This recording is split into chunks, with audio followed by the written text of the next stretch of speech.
the average fiat currency or total fiat currency supply increases at around 14% per year. So you go from 2% to 14%. Well, 14% means you lose 50% in 5 years.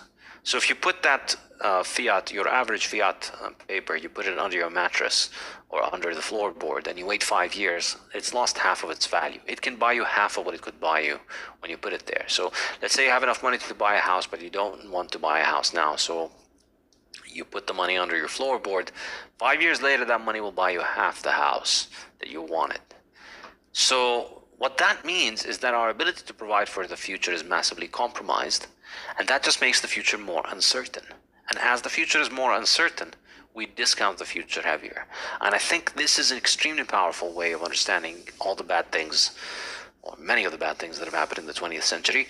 People's time preference has risen, and this is really the reversal of the process of civilization. And that's why the subtitle of the book is not really just hyperbole. It really is an alternative to human civilization.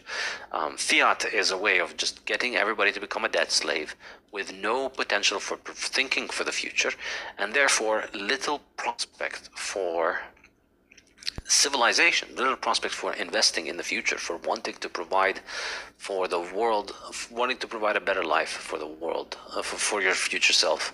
And so everybody's just constantly becoming more and more high time preference, becoming more and more present oriented. And so you see this reflected in families, you see it reflecting in people, you know, they spend their youth playing around and enjoying essentially eternal adolescence, because it isn't as pressing to provide for your future, because A, you don't have a very reliable way of providing for your future, and B, the reason you don't have a way of reliably providing for your future is because your money is screwed, and the reason your money is screwed is that the government is able to take your money, so therefore the government can provide for you for your future. So instead of working for your own future, you know, instead of investing in your own family, you just go and do what all 20th century people do, which is vote harder. And you think that, you know, if I just vote harder, then my government is going to give me all the things that I want.